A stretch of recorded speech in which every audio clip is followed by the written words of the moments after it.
ये उस लड़के की कहानी है जो कभी गरीबी के कारण केवल 11 वर्ष की उम्र में अपने घर से भागने को मजबूर हो जाता है और जो दिल्ली रेलवे स्टेशन पर पहुंचकर अपने पेट भरने के लिए कचरा बीनने का काम करने लगता है।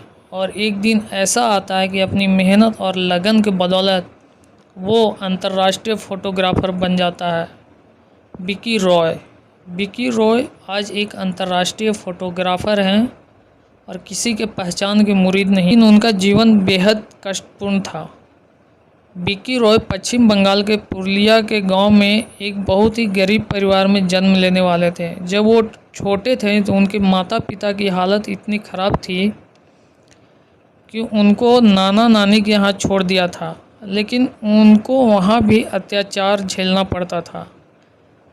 उन्हें वहाँ दिन भर काम करना पड़ता था और फिर छोटी छोटी बातों के लिए उनके साथ मारपीट की जाती थी, जिससे उनकी वहाँ ज़िंदगी एक कैदी के समान हो गई थी। इसलिए उन्होंने 1999 में मात्र 11 वर्ष की उम्र में विकी ने अपने मामा के जेब से 900 रुपये चोरी किए और अपना सब कुछ छोड़ छाड़ कर दिल्ली चले आए। दिल्ली में उनकी मुलाकात रेलवे स्टेशन पर रहने वाले कुछ लड़कों से हुई। वहाँ पर वो कचरा बीनने का काम करते थे और वहाँ दिन भर उन लड़कों के साथ रेलवे स्टेशन से खाली बोतलें मिलाकर उसमें पानी भरकर रेल के जनरल डिब्बों में बेचा करते थे। किसी तरह अपने खाने का इंतज़ाम किया करते थे, लेकिन पैसों की कमी के कारण कुछ महीने बाद वो सड़क किनारे बने रेस्टोरेंट में बर्तन धोने का काम करने लगे। लेकिन यह समय उनके लिए और मुश्किल भरा था, क्योंकि कड़ाके की ठंड में रात को 12 बजे तक वो बर्तन धोते थे और फिर उन्हें सुबह 5 बजे उठा दिया। लेकिन विकी के ज़िंदगी में एक दिन टर्निंग पॉइंट आया।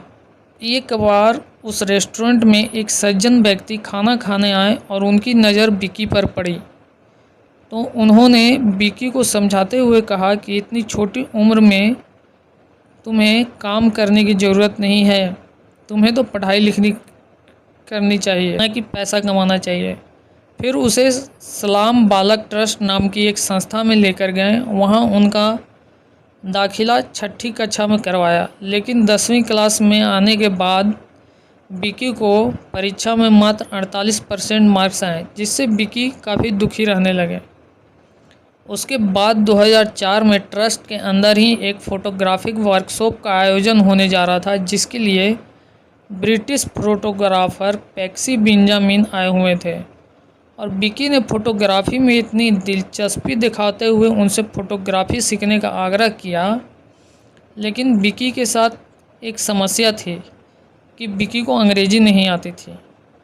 फिर कुछ समय बाद पैक्सी बेंजामिन वापस विदेश लौट गए और विकी की फ़ोटोग्राफ़ी सीखने का सपना अधूरा सा रह गया।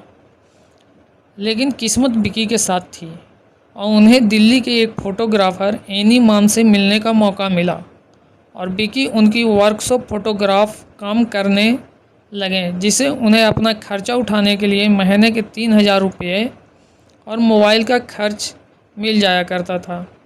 18 वर्ष की उम्र के बाद उसे सलाम बालक ट्रस्ट छोड़कर किराए के मकान में रहना पड़ा और उसी समय उसने ट्रस्ट से कैमरा खरीदने के लिए लोन भी ले लिया हुआ था। इसके लिए उन्हें हर महीने 500 रुपये किस्त देनी होती थी। 2500 रुपये मकान का किराया देना होता था, जिसके लिए उन्हें नाइट में होटल में वेटर का काम भी करना पड़ता था।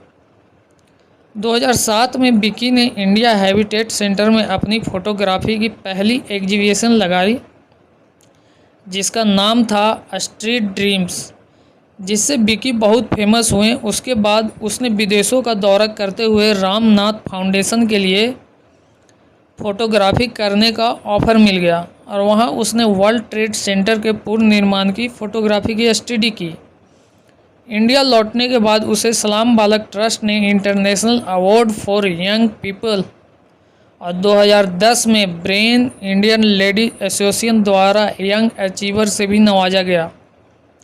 2011 में विकी ने अपने दोस्त के साथ मिलकर एक स्टॉक फ़ोटोग्राफी लाइब्रेरी बनाई, ताकि उनके जैसे लोग पैसों की तंगी की वजह से जो किताब नहीं खरीद पाते हैं वो किताब खरीद कर पढ़ सकें।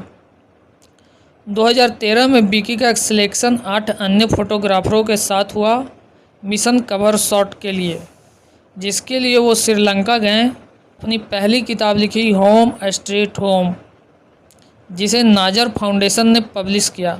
विकी कहते हैं कि अगर आप अपने जीवन में कुछ करना चाहते हो तो हमेशा कड़ी मेहनत करनी होगी। सफल होने के लिए कोई भी शॉर्टकट नहीं होता।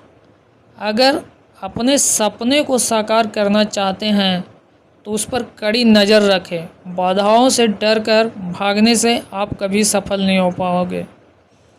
दोस्तों, आपको ये प्रेरणादायक कहानी कैसे लगी कमेंट कर ज़रूर बताएं और हमारे YouTube चैनल को लाइक शेयर एवं सब्सक्राइब करें। अगर आप फेसबुक पे देख रहे हैं तो फेसबुक पेज को फॉलो करें। धन्यवाद।